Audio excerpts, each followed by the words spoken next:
নমস্কার, 30 day option buying চ্যালেঞ্জের আর একটি নতুন ভিডিওতে আপনাদের সকলকে স্বাগত জানাই। এখন 9:52 বাজছে। আমি নিফটির 22,500 কল 2 লট কিনেছি। আমি 137.8 কেনা হয়েছে। আমি মার্কেট অর্ডারে আজকে কিনিনি, আমার স্টপ লস অর্ডার আগে থেকে দেওয়া ছিল। কারণ আমি যখন স্ক্যাল্পিং করছি তো নিফটিতে এমনিতেই ব্রেকআউট ক্যান্ডেলে যদি স্লিপেজ আমি 5-6 পয়েন্ট দিয়ে দিই তো সেক্ষেত্রে আমার খুব বেশি প্রফিট থাকবে না, অনেক সময় 1:1 হবে। তার কারণ একটা নিফটির মুভমেন্ট কত বড় জোর হতে পারে, 20 পয়েন্ট। গতকালকে নিফটি বেশ ভালো রকমই একটা মুভমেন্ট দিয়েছিল, তো তার জন্য আমি আগে থেকে এই সিস্টেমে অর্ডার রেখেছিলাম। স্টপ লস অর্ডারে আজকে নিয়েছি। ব্যাঙ্ক নিফটি হলে তবু আপনি যে ব্রেকআউট ক্যান্ডেল দিল সেই ব্রেকআউট ক্যান্ডেলের পরের ক্যান্ডেলের আপনি ওই হাই ব্রেক করার সঙ্গে সঙ্গে মার্কেট অর্ডারেও আপনি নিতে পারেন, সেখানেও স্লিপেজ যায়। কিন্তু যেহেতু ব্যাঙ্ক নিফটিতে বেশ ভোলাটিলিটিটা বেশি থাকে, বেশ কিছু পয়েন্টের ওঠানামা হয়, তো ওখানে আপনি তার প্রফিটটাকে ক্যাপচার করতে পারবেন। কিন্তু নিফটিতে 5-6 পয়েন্ট 10 পয়েন্টের যেখানে আপনি প্রফিট ক্যাপচার করতে চাইছেন, তো সেখানে স্টপ লস অর্ডার ছাড়া আপনার মনে হয় না স্ক্যাল্পিং করাটা খুব একটা উপযোগী হবে। এখন 9:55 বাজছে। প্রথম যে আমার ক্যান্ডেলে আমার টার্গেটটা ইনিশিয়েট হলো, সেই ক্যান্ডেলটা পুরোপুরি তারপর ওখান থেকে এমনভাবে সেলিং প্রেশার এলো যে পুরোপুরি ওটা একটা শুটিং স্টারের মতো একটা ক্যান্ডেল, ওটা একটা বিয়ারিশ ক্যান্ডেল।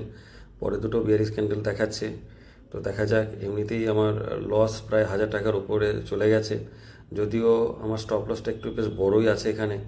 এবং আমার আজকের দিনের ম্যাক্সিমাম লস সেটা ফিক্সড, 2,000 টাকার বেশি আমি লস নেব না। এবং টার্গেট যদি আমার ফিক্সড নয়, দেখি টার্গেট আমার কতটা দেয় বা দেখায়। যদি আমি আমার সিস্টেমের মধ্যেই আমি কিন্তু স্টপ লসটাও ফিক্সড করে রেখেছি।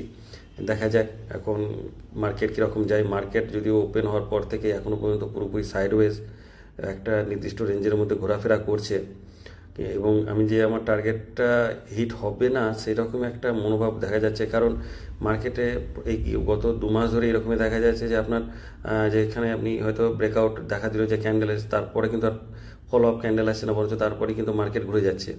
মার্কেট ঘুরে গিয়ে আবার একটা বিয়ারিশ ক্যান্ডেল হয়ে নিচের দিকে স্টপ লসটাকে আপনার হিট করে আবার সেখান থেকে আবার মার্কেট ঘুরে যাচ্ছে।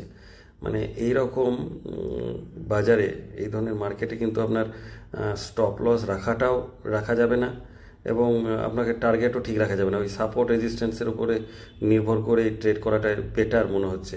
বা আপনি যদি ছোট ছোট পয়েন্টের হয়তো স্ক্যাল্পিং করলেন, সেটা তো তাহলেও কিন্তু সেখানে সমস্যা হচ্ছে যে আপনার ব্রোকারেজ প্রচুর যাবে, বা খুব একটা সেখানে প্রফিটেবল যে আপনি থাকবেন সেটাও কিন্তু বলা যাচ্ছে না। তো দেখা যাক। এখনও পর্যন্ত মার্কেটের মধ্যে কোনো অংশের মুভমেন্ট নেই, এবং মার্কেট যেন একটা নির্দিষ্ট রেঞ্জের মধ্যে ঘোরাফেরা করছে। আমার স্টপ লস 116-তে আছে, 137-এ আমার বাইং প্রাইস। তার মানে প্রায় 4-21-22 পয়েন্টের মতো আমার পয়েন্ট আমি একটা ট্রেডই দেবো। তার জন্য যদি আজকে আমার স্টপ লস হিট হয়ে যায় তাহলে কিন্তু আর আমি আজকে কোনো ট্রেড করব না। তো দেখা যাক এখন কি হয়। সবে আমি একটা নির্দিষ্ট প্রসেসের মধ্যে দিয়ে এবার যাচ্ছি। গত 2 দিন আগে যেভাবে আমি ট্রেড করেছিলাম হারাকিরি করে, প্রচুর একের পর এক ট্রেড নিয়ে, তো সেইটা আমার সত্যি কথা কি মেন্টালিটিটা অনেকটা নড়িয়ে দিয়েছিল। কারণ মনে হয়েছিল যে আমি যেন আবার সে একই ভুল করছি।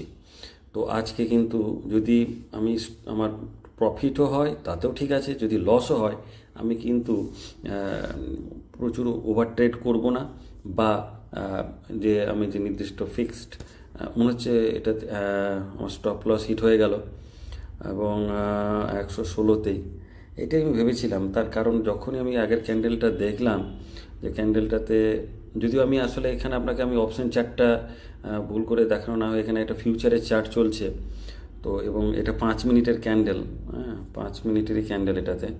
তো তার জন্যে কিন্তু আমি ল্যাপটপে কিন্তু আমি 1 মিনিটের ক্যান্ডেলই দেখছি, এবং সেটা 10টা নাগাদ আমার হিট হলো। তো ঠিক আছে, কোনো অসুবিধা নেই, পার্ট অ্যান্ড পার্সেল এইরকমই হবে। কিন্তু আজকের দিনের মতো ট্রেড এখানেই বন্ধ। ভিডিওটা ভালো লাগলে লাইক করবেন, আর অবশ্যই চ্যানেলকে সাপোর্ট করবেন।